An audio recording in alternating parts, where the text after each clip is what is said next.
Welcome to the Commentary Magazine Daily Podcast. Today is Monday, June 1st, 2026.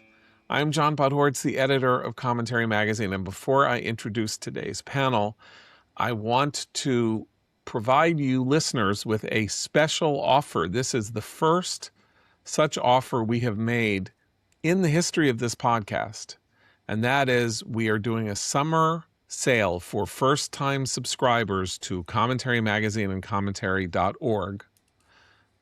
$19.95 a year for the first year of your subscription to Commentary, the monthly magazine, and to the website, which provides you with access to 80 years of Commentary's astonishing archives and helps us support this podcast. So, commentary.org/offer. That's commentary.org/offer for a $19.95 per year subscription to Commentary and commentary.org. Again, never priced it this low before, never made an offer like this before, only for first-time subscribers to get you in the door and in the room with us forever. In the room with us forever, just like the movie Backrooms, but I'm not going to get into that right now. With us today, of course, executive editor Abe Greenwald. Hi, Abe. Hi, John. Senior editor Seth Mendel. Hi, Seth. Hi, John. And joining us today, contributing editor, host of the Breaking History podcast, Eli Lake. Hi, Eli. Hi, John.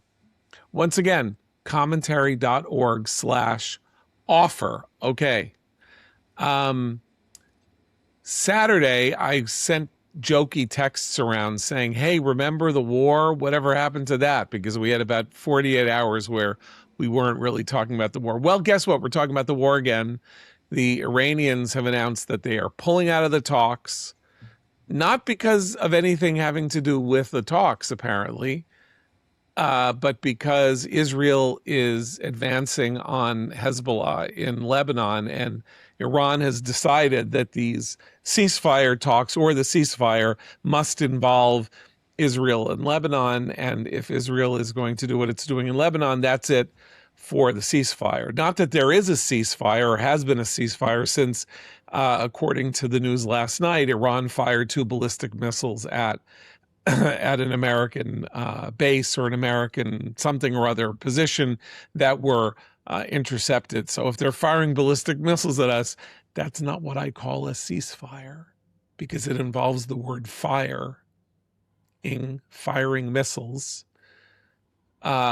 Trump says this morning, Iran is really eager for a deal. And once again, one must wonder if he's taking gummies or eating gummies, because what? They fired ballistic missiles at us. They reject every deal we offer, and they unilaterally declare an end to the ceasefire. But he's saying they really want a deal. Eli, you're not a psychoanalyst. You don't even play one on television. No. Do you believe that there is a psychoanalytic explanation for this, or that there is a geopolitical explanation for this? I think that there's a partial explanation, which is that when Trump says he wants a ceasefire, that we're close to a ceasefire, it has, at least thus far, and now we're talking like almost 3 months, managed to calm the nerves of the global markets and put somewhat of a damper on the potential of a kind of financial spin out that I know from my own reporting that the Treasury Secretary Scott Bessent and many and his political advisors have all said this is the potential here, which is that if it looks like there's no hope, then, and that Hormuz is going to be closed, then there's going to be potentially calamitous economic implications, and that is coming in the summer before midterms. So there is an interest there in making it seem like we might be very close, and I think that explains some of it. But that said, I think that it's also the reason why Trump is perceived to have lost this war, because he is legitimizing a regime that he started off on February 28th, trying to topple with the Israeli strike on Khamenei and the other senior leaders. And there is a certain benefit in clarity that America has an interest in living in a world without the Islamic Republic in it. So that really does put things in a tight spot. I thought that there was a point, maybe a month and a half ago, where part of the talking points from Trump was that people are figuring out other ways to get energy and other goods to Asia, and that would maybe be the way to kind of get out of. We're already seeing, alternative shipping routes, so that this is not closing the Strait of Hormuz in 1996. It's 2026, where we've had, and we've talked about on the show, there's been the fracking revolution, the shale revolution. There are lots of other energy sources. We are much better at supply chains and mapping things out like that. So in my view, there is a downside, which I think it's kind of harder to measure when we keep making it seem like we're desperate for a deal. And of course, that also makes the Iranians think they can do whatever they want. So there might be I don't know. If I was advising the president, I would say your terms are acceptable. We're gonna try our best to try to now open the straits, even with the depleted munitions that we have. There are kind of workarounds. We're going to pressure our allies to help us out here. And we're going to really play up the fact that you can try to get energy to China without going through the Strait of Hormuz. And I think that would probably be a better, because he's cooked if it's perceived that this war was for naught. So in some ways, the By the Iranians way, may have just done Donald Trump a favor.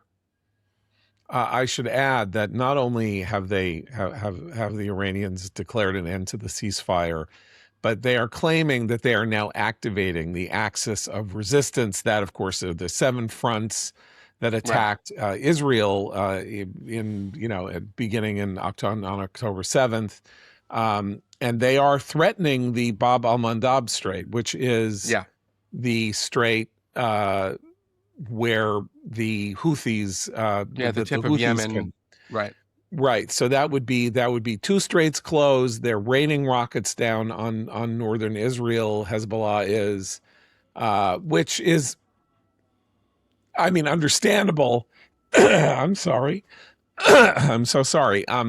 Understandable in the sense that Israel is now apparently going to rain down the fury of the gods on the neighborhood in Beirut where Hezbollah's headquarters are, and has been now taking Lebanese territory in order to encircle Hezbollah in the south of Lebanon. So there's a really engaged war going on between Israel and Lebanon, and now Iran has decided to say that that's their war. The war with America is their war, and now they're going to activate the Houthis and I guess Hamas, if they can, whatever that might mean.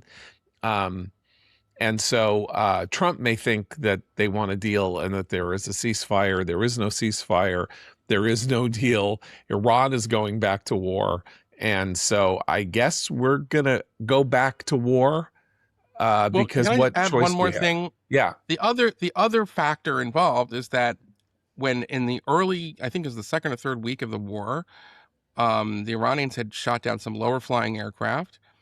There was a wonderful rescue operation where the pilots were rescued and the Iranians were deprived a hostage.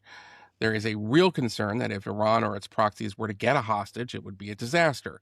So my mind immediately asked this question I've been asking now for a month. What about the mercenaries? You can certainly hire people who would go on the ground and do some of the things in just terms of holding territory that would be used to launch operations to menace international shipping in these 2 important choke points. That seems like a no-brainer. There is an obvious need for that I think could be, we wouldn't even have to necessarily pay for it. I would imagine you could get the Gulf states and particularly the UAE to pay for it.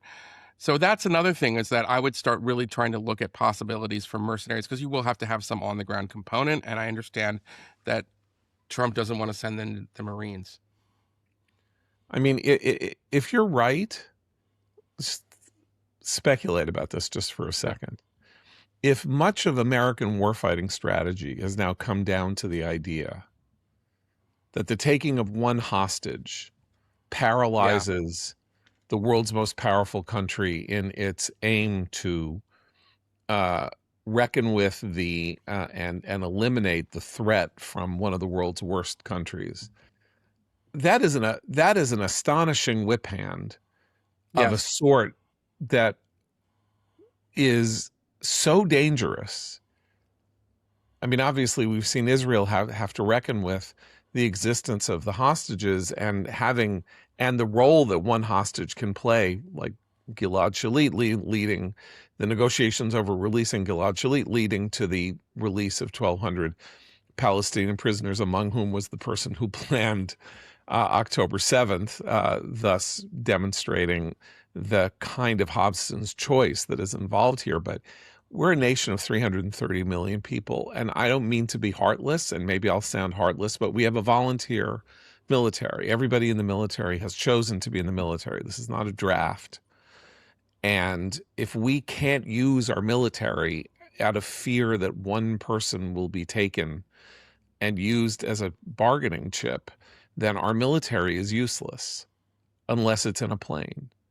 Or I guess on a ship. I guess if you're on a ship, unless the ship is boarded by Long John Silver, there's not much threat there. But Well, if you're right, I don't even know how to begin to calculate the danger to American national security in the 21st century if that is now being considered as part of the danger of any battle plan.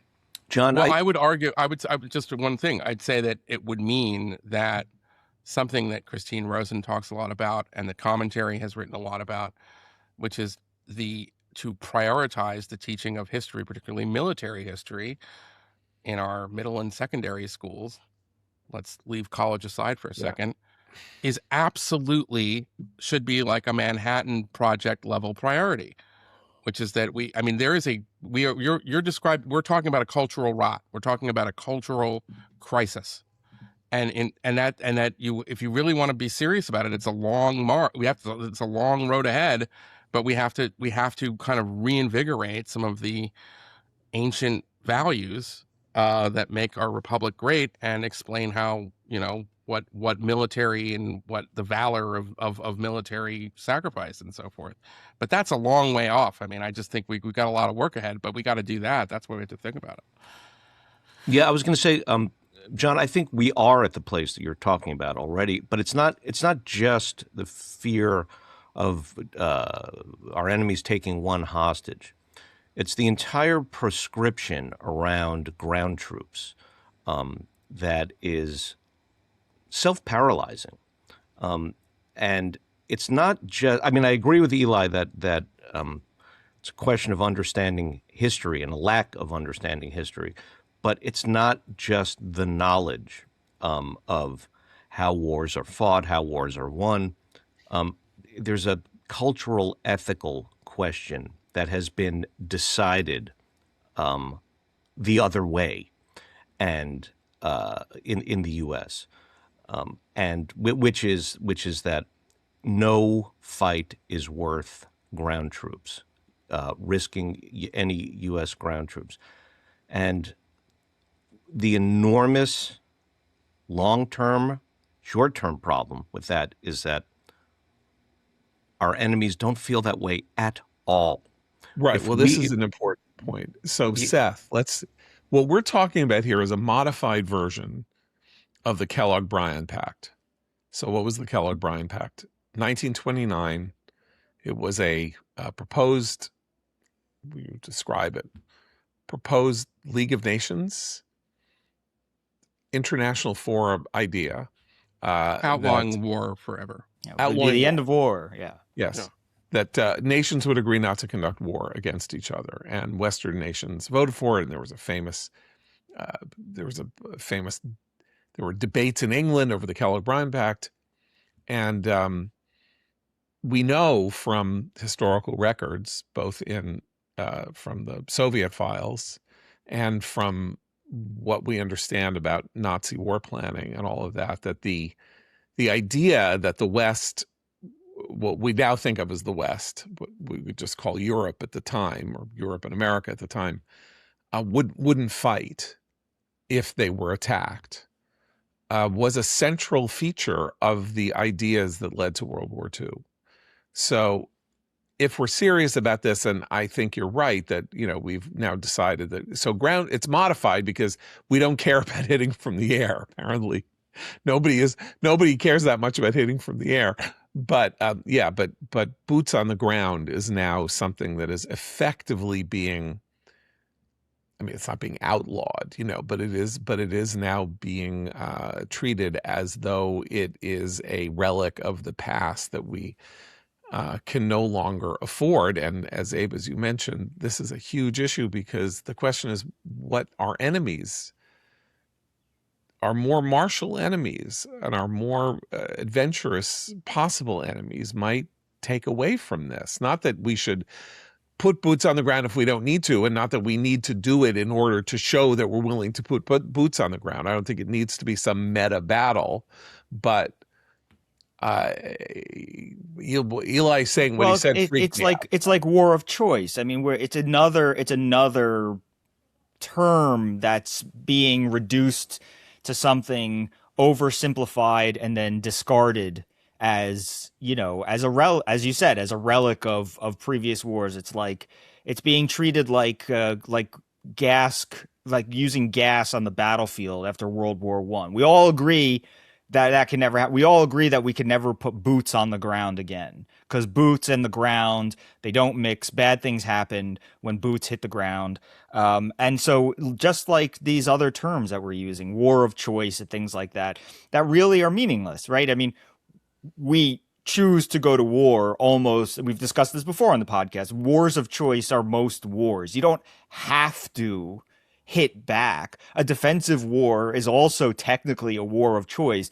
And then you start scrambling your own brain by getting into these like Talmudic, discussions, these spirals about what the word means and this and that. And I think boots on the ground is the same thing. We just, and we talked about ceasefire the other day also, that this is just, we have like totems, and you can't conduct war through totems. You can't conduct war through bumper stickers and and terms of art and things like that. You conduct war through reality, and we got a good view of that this morning. There's a piece in the New York Times about what's happening between Israel and Lebanon, within Lebanon, and the piece says, it quotes Lebanese people saying, or Lebanese experts saying, well, I don't think they're gonna disarm Hezbollah until Hezbollah sees Iran as brought to its knees, or something like that. These are not hawks speaking. These are not peaceniks, but these are doves,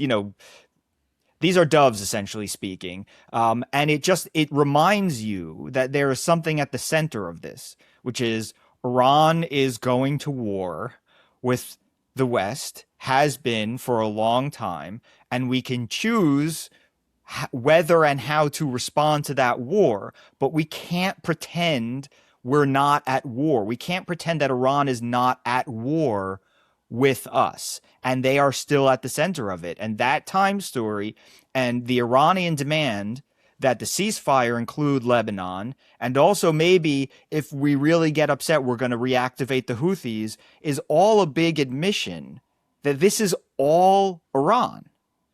That, like Naftali Bennett said a year ago or 2 years ago when he was asked about, what would you do? And he said, well, you have to go straight at the head of the octopus, or whatever it was, whatever term that he used.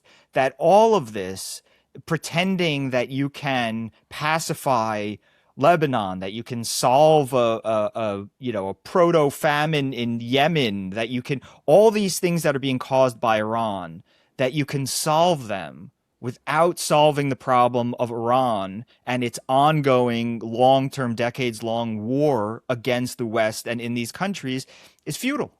But I want to make a defense of the war of choice thing in this one sense, which is there are no wars of choice. We needed to do something about Iran's nuclear program, period. Whether we did it before they got the bomb or after they got the bomb, we don't know. And after we got the bomb could mean that that's not a war. That's like a capitulation.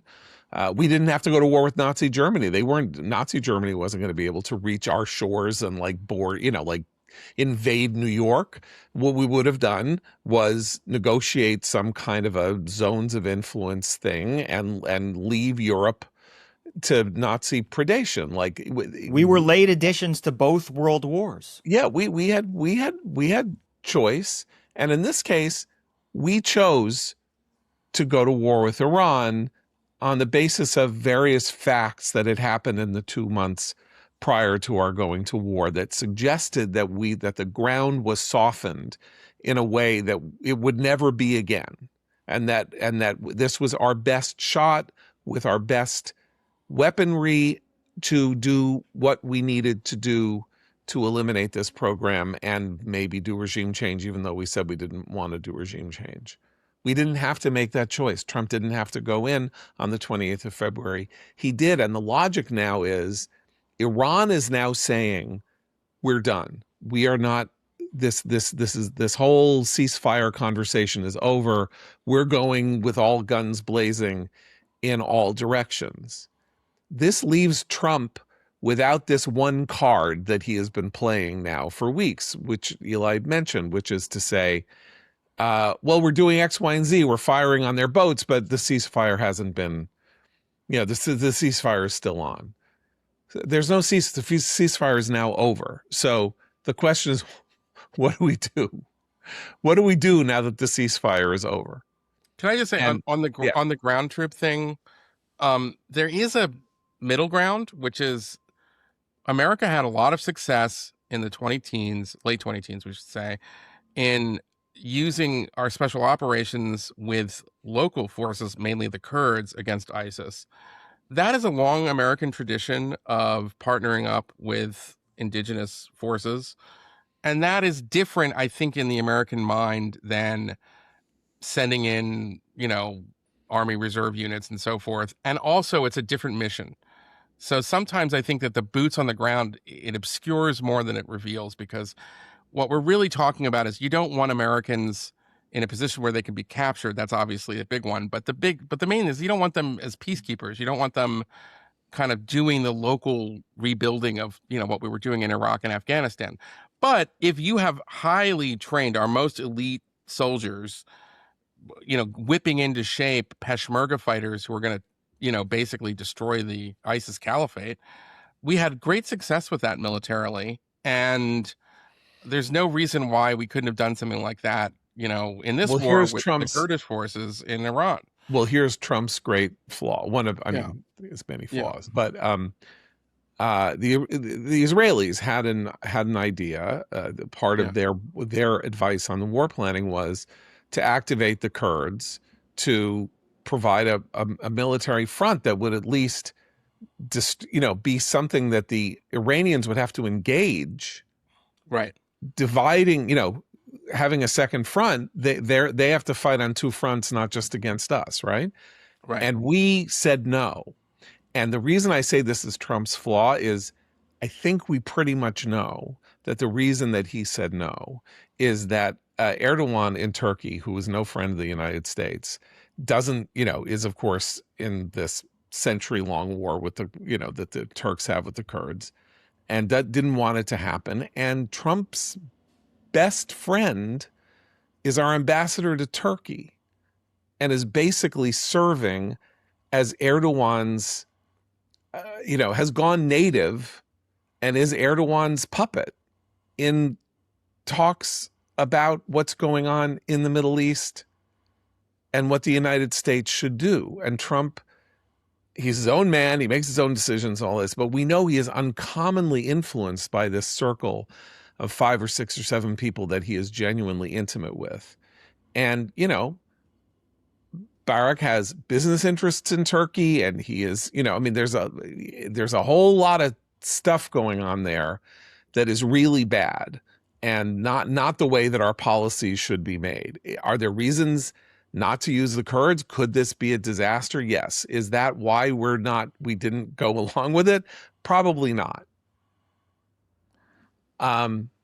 So, it's the same questions that are being raised about.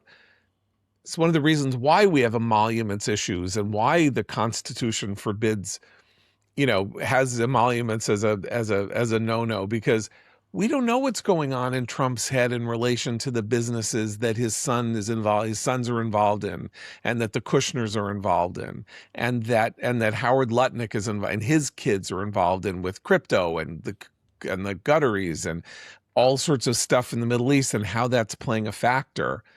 But I think we kind of know it's playing a factor. And, that is, sort of terrible. But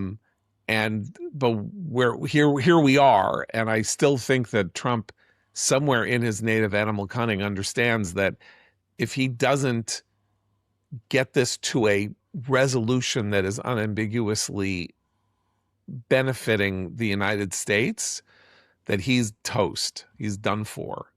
Not that he'll be impeached and removed from office, but that's the end of his presidency. He will have made a big play and failed, and everything is running against him. Our friend Mark Halperin says, according to what he sees, it is conceivable that a wave in November might move 8 seats. This is unthinkable, would have been unthinkable 3 months ago, 8 seats toward the Democrats in the Senate, which does make impeachment and removal, a possibility if Trump's numbers sink into the 20s or something like that. So he's the one who put the chips in the middle of the table. And, this is his pot.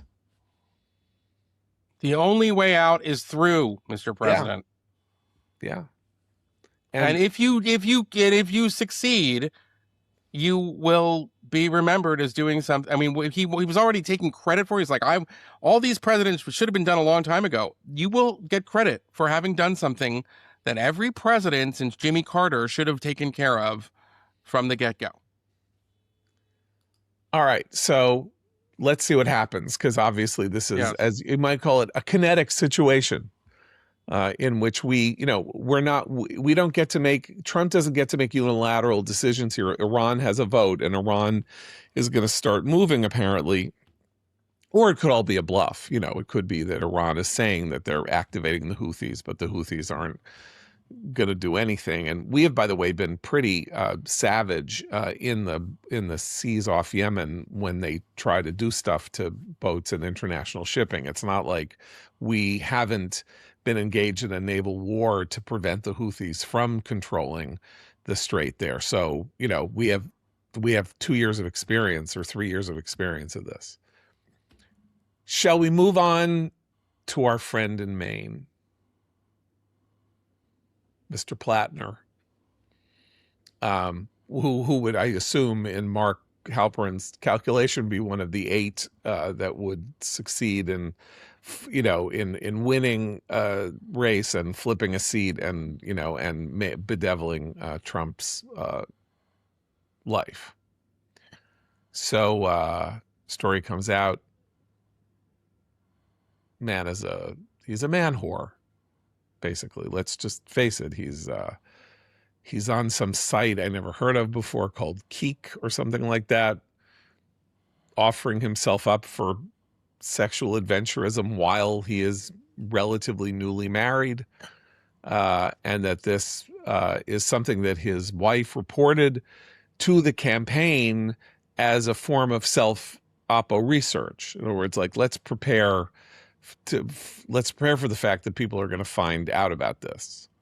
I don't think that this is I don't know why this is more important than the fact that he has a Nazi tattoo, said he joined the military because he wanted to kill people, and then went to work essentially with a mercenary group, kind of a private military organization, and then decided to be a big left-winger out of nowhere with a Nazi tattoo. So, or that he proclaimed to be a communist. Yeah. I just think it's one of the rare cases where someone with a Nazi SS tattoo turns out to have other personality defects. Who would have thought? Is that what you're saying? Always the guy you least expect. Yeah. I mean, thought he would treat people with respect, but I think, more interesting in some ways than the Platner story itself, because, okay, it's June. Two big facts have come out about actually a whole bunch of facts have come out about the guy, not just the Totenkopf tattoo, but the communist stuff, the fact that he said things like, I went into the military because I wanted to kill people, not to serve his country, not to defend freedom. He wanted to go kill people, which I think he justified like the American sniper guy. He said it was a good thing he was killed, or I mean, like all kinds of terrible just things. about Yeah. So there's bad stuff, right? I'm a little more interested in the behavior of his chief consultant, Morris Katz, who's about 11 years old and is the son of a successful screenwriter, and was materially involved in getting Zoran Mamdani elected. He's 27 or 28. And we now know from one of the people that the Wall Street Journal talked to, woman with whom Graham Platner was in some fashion involved, that Morris Katz wrote her a text threatening her, basically, saying, you're a terrible person for revealing private confidences. Well, I think this was the former staffer.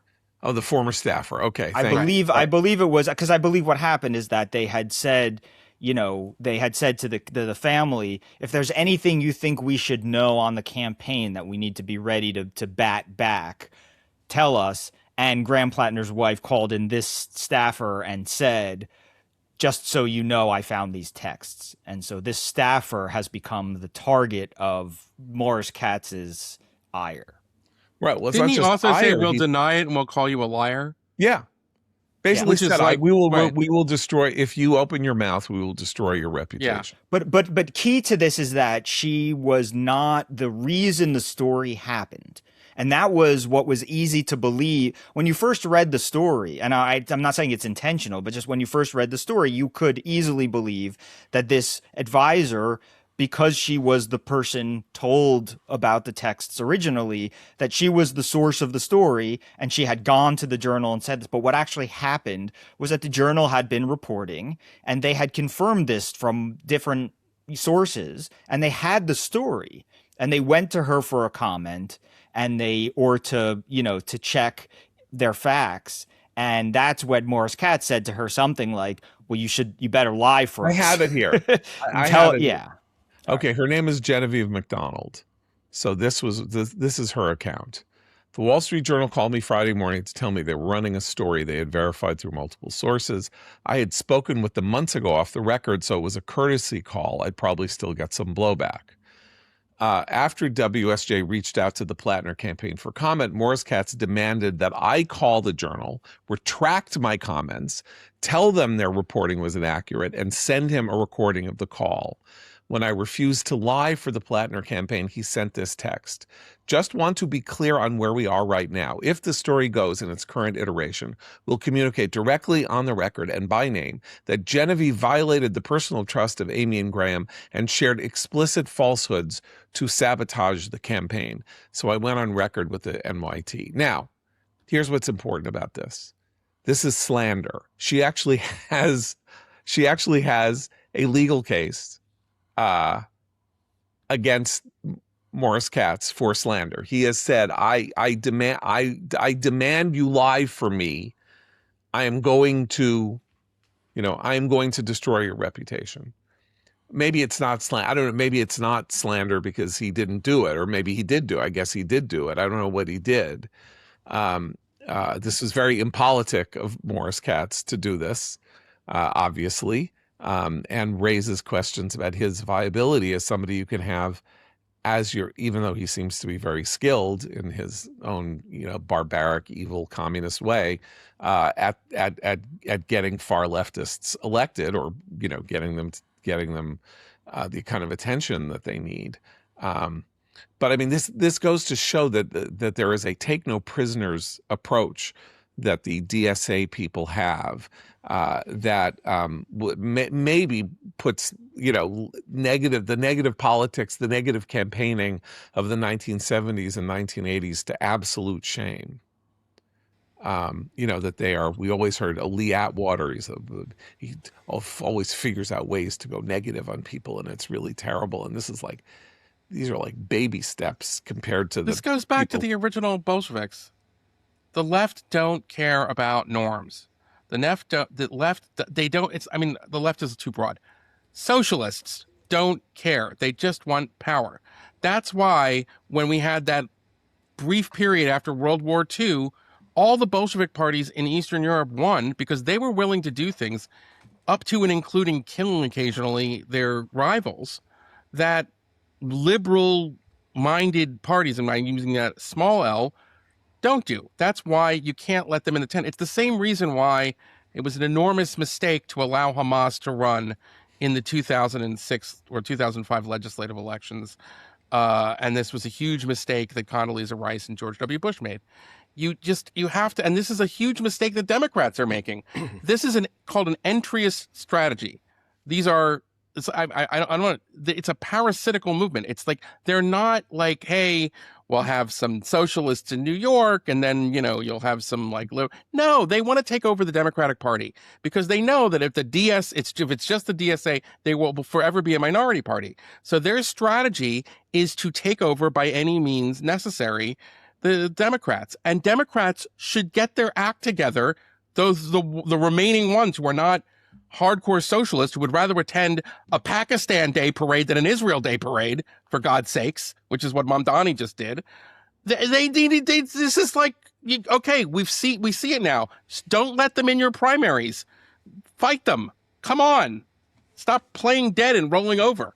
But, there's something else going on here aside from this sort of cutthroat, negative aspect, which is that just when you look at the whole Platner phenomenon and the accretion of red flags in every direction, extreme ideology, horrible things he said about American troops, obviously the embrace of the Nazi iconography, and now Right. we're on to sort of online sleaze or whatever. This spectacle of trash and sleaze all the way down is just a stunning. If it doesn't make him, if the accretion of this is not disqualifying for him, that says something remarkable about where we are here. I mean, even his wife's defense when she came out to comment after this, it was disgusting. I just respect the F out of him. Of course, she said, she didn't say F. She said the word. All of it is just garbage. And it's like, I'm not a prudish person. And obviously you have to acknowledge that Trump opened the door here, or gave it a big kick when it was ajar. But this is the point. Are we at we are at some sort of tipping point where everything is permissible, nothing is disqualifying, and that's frightening. Okay, yeah, so well, you mentioned Trump and kicking the door open, and I agree to a certain extent, but then there's this. What I always say is, do you have what does this mean to you as a voter? Like, if a voter or a political commentator says to me, well, Trump did this. Okay. I mean, but your standards, your personal standards, have your personal standards changed about marital infidelity and Nazi tattoos or whatever? I guess Trump doesn't have a Nazi tattoo. So we're talking about, being a sleazebag. Have your personal standards about how to treat your wife, have they changed because Trump changed. So then it shouldn't matter what No, but Trump Seth, also did. this is beyond marital infidelity, which has been a problem I know, but for mainstream. I'm just This saying is the this people who kid. are minimizing it and I'm saying saying that, oh, Trump did it, and the Republicans before that said, oh, Bill Clinton did it. And my point is just, but you have your personal standards changed, or have you decided Okay, but that there's an whatever Trump answer. does is the new standard? But there's an answer. The answer is yes. Everybody's personal standards have changed. Everybody in America's personal standards have changed. And the answer, in my view, does go back to Clinton. And it Yes. goes back to the fact that Clinton tested liberal, he tested his side. First of all, he said something, he lied. He said that he hadn't had an affair with Monica Lewinsky. Everybody on the planet knew that he was lying. And the issue here for Democrats and liberals in 1998 was, if we accede to or turn on him, then the world is going to be turned over to these Christian zealots and monsters led by Newt Gingrich, and they are going to eat our rights and take everything away that we care about. And so we're sticking with him, and we will say that it's okay, that we'll say Monica Lewinsky is a liar. We'll follow Sidney Blumenthal and believe that Monica Lewinsky wasn't telling the truth. We'll say that any investigation into his personal life is an outrage, and so on and so forth. He tested them, and the test was the politics matter more than character. What he'll do, or what the other side will do, is more important than the idea that it matters how a president comports himself and what that means for the country at large. And there is no Trump without Clinton. There's literally no Trump without Clinton. Trump used Clinton against Hillary Clinton, by bringing the 8 women who accused him of sexual misconduct to that debate. And then you have the evangelicals and all those preachers who screamed about marital infidelity and all of that, excusing Trump and saying Trump was fine, comparing him to King David, saying he's like David, which is a great way to acknowledge the sin of someone, is to say that he committed the same sin as one of the great figures in history. And they still excuse it. They still say that all of this is okay. And so this is where we are, is we are not, as a country and as political actors or people who are the most involved in politics, this generation, morality is over. Personal conduct is not a disqualifying act for anybody, anywhere, if you're involved in politics. I don't think that lasts. I think there is going to be some kind of a major American revulsion that comes after this baby boomer generation finally exits the stage. Oh boy, I don't mean to interrupt. I'm so scared of the opposite, though, because the baby boomer generation remembers a time where you at least paid tribute to the fictions of morality. What follows are generations and generations who are all using the same apps, who are intrigued by the extremist ideologies, who haven't been raised as serious moral participants in civic life. So I don't know who's going to be around to bring on this backlash. I hope you're right, obviously. But this is my deep concern, is that Platner sort of represents something generationally here, which is I think part of why his conduct is not disqualifying. But when moral changes happen, they happen because a new group of people says, this is all disgusting, stop it. and we have these periods of history. I don't mean the moral great awakenings. I'm not just referring to religious revival, but the Sherman Antitrust Act and the behavior of Theodore Roosevelt as president was about the fact that wealth was being concentrated. We talk about this and income inequality, all that, but that wealth in America was being concentrated in the hands of 15 people. There was one person, J.P. Morgan, who himself was worth 2% of the nation's GDP. The entire country said, no, something's going on here that has to stop. So politically, stuff like this happens.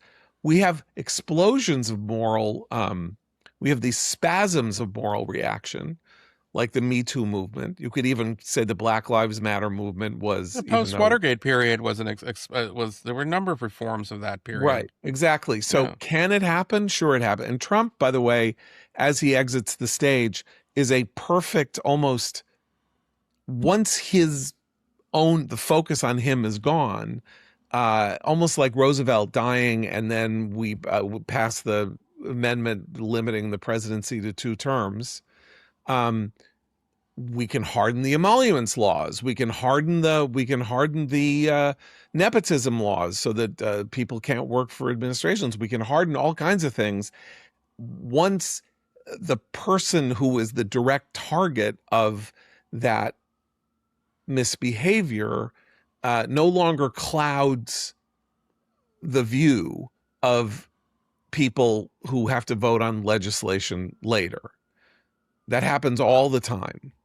Even not with legislation. I mean, maybe there's a parallel theory here along these lines where, because Trump is so distinctly good at getting away with what he does, that we've seen other people try to mimic Trump in other ways and completely fail, right? Because there's just Trump. Trump is Trump. There's only one Trump. He has a way, and that's it. And it doesn't work for other people. We've watched, Trump get elected while other crazy Republicans get rejected or something like that. So maybe there's a parallel concern here where it just will stop working. I mean, maybe that's too much to hope, but along those lines of once Trump is out of office, as you say, we can strengthen the emoluments clause. Also, maybe once Trump is out of office and there stops being somebody who keeps getting away with it, people won't try to get away with quite as much as they're getting away with now, because it's harder for most people to... Hold on. The thing with Trump is that he was a class traitor. He was a billionaire who rubbed elbows and went to the Clintons, and the Clintons came to his wedding to Melania. He was somebody who was part of this elite, and then he packages himself, particularly in 2016, but I think you could argue it starts with that 2011 White House Correspondents' Dinner when he is humiliated by Obama after he dips his toe in with birtherism. But he's somebody who is saying, listen, the people who are at the very top of our society are a bunch of hypocrites. They are scoundrels themselves.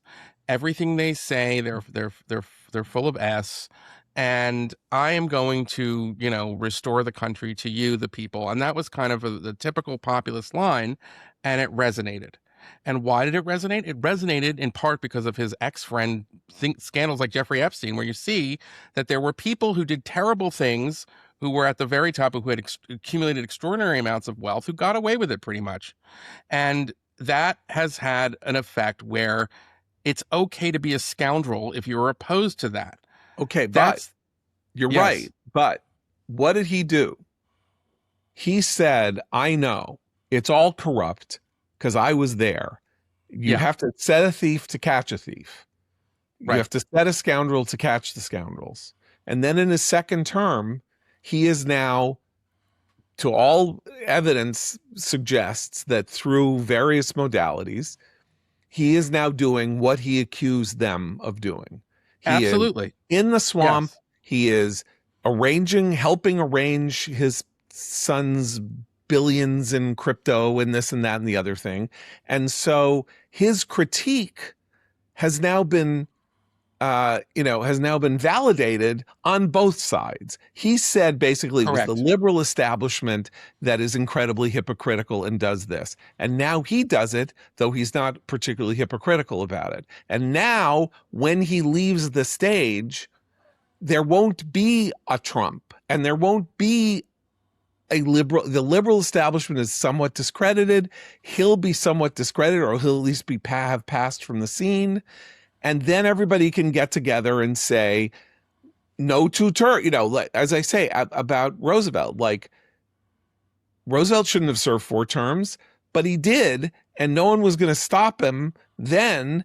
But the minute that he was gone, the norm was reestablished, without any objection from anybody, anywhere. And so I think that we're going to have basically the boomer presidents will have discredited boomer morality, ideology, behavior, hypocrisy in some way or other. That's where I sort of disagree with Abe. I mean, they got it all. They got the 60s, they got the post-60s. They got to run the country. They took over the businesses. They did this, they did that, they did the other thing. And now Epstein class, Trump, emoluments, Hillary wiping her server with a cloth, all of that stuff. And they're all bad news. And it is time to close the generational book on them and restart morality anew. And But I don't know. there's one Okay. residue, though, which is that what was the lesson that Trump, remember, after 2012, the Republicans did their own autopsy and they said, we have to reach out to Latinos. And then they nominated the guy who did the Cinco de Mayo tweet with the taco bowl from Trump Tower. And the lesson was, no, you win by fighting. And that's what Graham Platner, that's the appeal. Because you see a bunch of people that you think, that you remember 2 years ago would have decried Nazi tattoos and going on, teen dating sites and everything like that. They would have said, absolutely not. We have standards. We're the good guys. Trump is the scoundrel, etc. And now they're all getting behind Platner. What happened? This is their lesson that the Republicans learned in the 2016 cycle, which is you win by fighting, and it doesn't matter. What all that matters is that you win and you fight hard, and that's and it turns out that he got even more Latino votes or whatever. You know what I'm saying? So the similar thing is happening, I think, on the Democrat side. So you're seeing the pod bros who are all in for Platner and all in for destroying Israel and all in for all these Epstein class nonsense. They're all in for it because it's like they've internalized the thing that they once were revolted by seeing their fellow Republicans. And so we're kind of seeing that, especially with this cycle, which is why it's actually incredibly important beyond Maine and beyond the Senate that if Susan Collins wins, then that is an important lesson that no, actually, you can't do that. And Trump is a one-off. Look, I think we have no question. That analysis is absolutely correct, but it is situational. It is in response to certain given realities of the United States. And as you know, my great hobby horse over the last 10 years has been that we still don't understand the once in a generation effect of the 2008 financial meltdown, which is the real explanation for Trump's rise, the real reason of the discrediting of the sort of Obama, the idea that Obama, who won the election 6 weeks after, everything melted the day of the meltdown, and that he comes in and he oversees, sort of the response that does not do anything to help people over those 8 years. And in fact, Democratic Party is decimated at the state and local and federal level, losing more than 1,000 seats, elected seats from 2009 to 2016 because of this. So he had the response that he failed. Trump failed on the COVID response. Biden failed on the cognitive response. Trump is now, I think, gonna fail on the greed or moral enrichment response. And so what's left? The people who are going to take the lesson that what you should do is fight and fight and never fight and always fight and never fight. That's fine. And they are taking the right lesson at this moment. And all that fighting is very serious. Whether that persists or whether there is a kind of national revulsion at what it was that we surrendered to that on all sides, it's very possible. People like stopped smoking. 60% of the country stopped smoked in 1992 and 17% smoke now. I know that sounds like a ridiculous analogy, but do people's personal do these moralities change? Yes. Do people's reactions to things that they accepted in life alter themselves? Yes. And so I think that's something to look toward, because Graham Platner is either, as Abe says, is sort of like a new low, and the gates, and we're going lower, and the boulder is rolling further down the hill, or is it like, oh my God, like this is the moment at which we better slam on the brake and start to like get a chain at the top and start pulling the rock, So how does that happen today is the question. It doesn't happen. Who pulls the chain, right? Without a monoculture. It can't happen today because Trump is sitting there distorting the field. And Democrats are right to say that their sole purpose now is to block Trump's efforts. That is politically correct and advantageous and is going to be the thing that wins them in 2026. I mean, I think that's inarguable. And then Republicans have to defend him because they got nowhere to turn, or sort of defend him or do whatever isn't joining the Democrats in this. But 2028 represents an entirely new world, and 2032 really represents an entirely new world, because say the Democrats pick a Trumpian, a left-wing version of a Trumpian, or like a radical anti-establishment, anti-Trump establishment person like AOC or something like that, you think that person just becomes the next leader of America? No, that person is going to face the whirlwind as well. And we already have examples. We have how many presidents in the last, Bush was defeated after one term, Trump was defeated after one term, Biden was defeated after one term. We have not established that presidencies are going to have two terms forever. And so that's, as I look forward, this is my answer to Abe's. But Abe could also be right in that we're basically, we have slouched toward Gomorrah as we're in it. Well, I mean, I think the new low, the Platner future, if there is one, will be a disaster. Right. So at that point, right.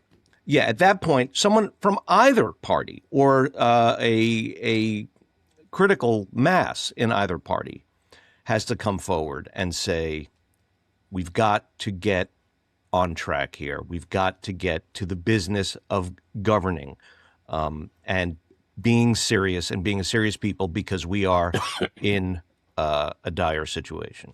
Look, I just also want to point out that there have been moments of clarity, even in this terrible period, where voters say no. Right, Roy Moore versus Doug Jones in 2018. So Roy Moore, not only sort of like the most performative, right wing, moralist, putting the Ten Commandments on a big slab of rock outside the courtroom house and all of that, and then is revealed to have basically been, a teenage girl chaser in his 30s. And basically people said no, and in the reddest state practically in the country, a That's a Democrat key was part of elected. this. Who said no? There were Republicans, establishment Republicans, Republicans who are seen as conservatives in the state, who Right. said, "Don't vote for this guy." Right. That is one thing, and that is one thing I have not seen with Platner and El Sayed in Michigan, and maybe even we'll see with Hamawi in New Jersey. But one thing I haven't seen is Democrats saying, no, country over party. You can't vote. Like, this guy's a Yeah. scumbag. So if it means that the other party gets elected and we learn a lesson, then I guess that's what we need to do. But one of the Roy Moore aspects of this was you did have, again, you had them with Trump. Trump steamrolled. We all remember, we were all there. It wasn't like we, in 2016, like he'd even noticed we were there standing athwart. But there were people who said, like, this is too far for, my party, my movement, my ideological cohort, whatever.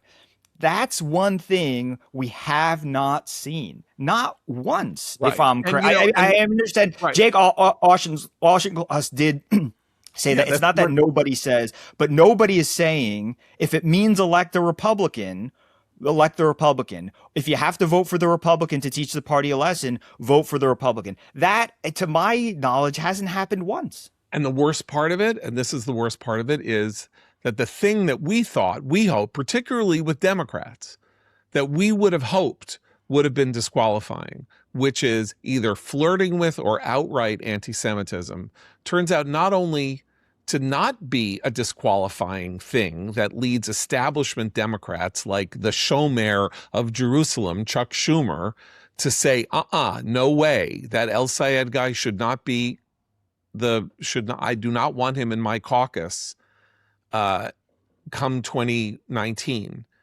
He's an anti-Semite. He hates me. He wants to kill Jews. He supports the killing of Jews. He is not. Schumer's mouth is shut, right? And so that's the thing that there was one race, the Galindo woman in Texas, right. Managed to get a lot of Democrats to say, wait a second, I think right. Only in the last 3 camps days. for Zionists where you castrate them, that's a little too far for me. It's a little too hot to handle. Yeah. But that was a primary, by the way. Found the line. That was a primary, right. so another Democrat won instead of her. Like, that's not right. So, but I mean, that's like, she was obviously like a clinical paranoid schizophrenic psychopath. Like, that was a reasonably easy call. But also, since she didn't win the nomination, we never got to the stage where you had Democrats saying, if it means electing a Republican, then it means electing a Republican. Yeah. Okay. So can I just add one thing here? Because we talk about, like, Trump's contribution to this. When, say, the Access Hollywood tapes came out, there was a huge eruption on the right of people who said, this is disqualifying. Ryan said that Trump should resign. That's right. Yeah. I mean, so the Speaker of the House. And when you take a case like Graham Platner here, there's not a peep on the left. It's all about trying to put him back into an acceptable box, trying to cover it over, explain why he's really a good guy, why it's really okay, and and whatever else. So can I point one other thing out that's along those lines?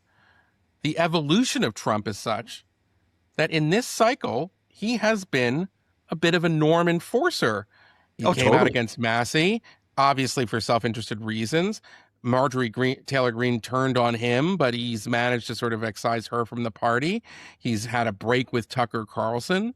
So to Trump's credit, he has actually been a bit of a gatekeeper with the very kind of alt-right tendencies that we fear as American Jews on the Republican side. That in that respect, I'm pleasantly surprised. So let's credit Trump there. Right. But I mean, the bulk of the party has accepted Trump's bad behavior as something that 100% that is a positive. Yes. and that is Yes. a huge moral problem for the country, and was hypocritical, is given that a lot of these people were moralists who denounced Clinton and Totally. wouldn't vote for George W. Bush in 2000 because he had a drunk driving charge 24 years earlier and that kind of Right. thing. And that for them to say that Trump is fine, I mean, it's all bad. No, It's all bad. But that's true. But specifically on American Jews, I'm going to go out on a limb here, and I'm going to say that what the Democrats are doing right now, I believe, will have a generational effect on American Jews, which is that for nearly 100 years since FDR, Democrats were the home for Jews and Jews. There are not a lot of Jews, but they raise a lot of money, and they're very generous. And I think what we are seeing now will change that trajectory. There will be the as-a-Jews like Alex Soros who will still give money to progressive left-wingers and Democrats. But for the most part, that kind of institutional base of Jewish fundraisers that was a given for Democrats for a century, I believe that's over at this point. And I'm basing that empirically on just talking to people in that world. I'm sure we've all had those conversations as well. So here we have to bifurcate. We're going along here, but bifurcate. So will the Jewish vote go Republican? Yeah. I don't know. It could. We've been talking about it for a generation. Yeah. Probably won't. Whatever. But the importance of Jews in American electoral politics has to do with their generosity, their commitment to the political system, their desire to put their money where their mouth is and get candidates elected. And I mean, we've seen since October 7th a sea change. We're talking about people now who number in the tens of thousands, not the 5.2 million. Tens of thousands is a lot, but let's say 5,000, like important givers. And for a lot of them, I mean, this is something to watch over time because it's, of course, comic in a weird way that Democrats are targeting AIPAC, right? They're targeting AIPAC. They're targeting AIPAC. They're targeting AIPAC. Okay, good luck. Like, you're going to win. You're going to target AIPAC. You're turning AIPAC into bad guys. Then everybody who gives to AIPAC is going to be like, I have no home in this party anymore. Those are people who love Israel. They're, the American Jewish community is overwhelmingly supportive of Israel, even if they don't like Netanyahu's government. Like that is just simply a fact. And so, I think a lot of this is going. If the American Jewish community produces the Morris Katzes, then we have a responsibility to also do what we can to counteract the Morris Katzes. Fair enough. All right. Well, we will leave it there. Be back tomorrow for. Thank you, Eli, for joining us. Thank you for having me. I always love coming on. And everybody should go read at the Free Press Eli's 2 Drinks with Ben Shapiro. He flew to Boca Raton. Ben was drinking some disgusting, like Jerusalem martini. Martini. Which is apparently like a martini with grape juice or something. I don't know. It's something he said it was a girly drink. That was the most appalling part of it. The rest of it is not appalling at all. But I did an Elbridge Colby profile recently. Yes, a long profile. The bridge profile is excellent. Highly. Thank you very much. Yeah, thank you. Yes. Yeah. Yes. And Eli did it without burning the bridge. No, I don't feel like I did burn the bridge. You didn't burn the bridge. Okay. All right. So thank you, Eli, and all right, thank you. For Abe and Seth, John Podhoretz, keep the candle burning.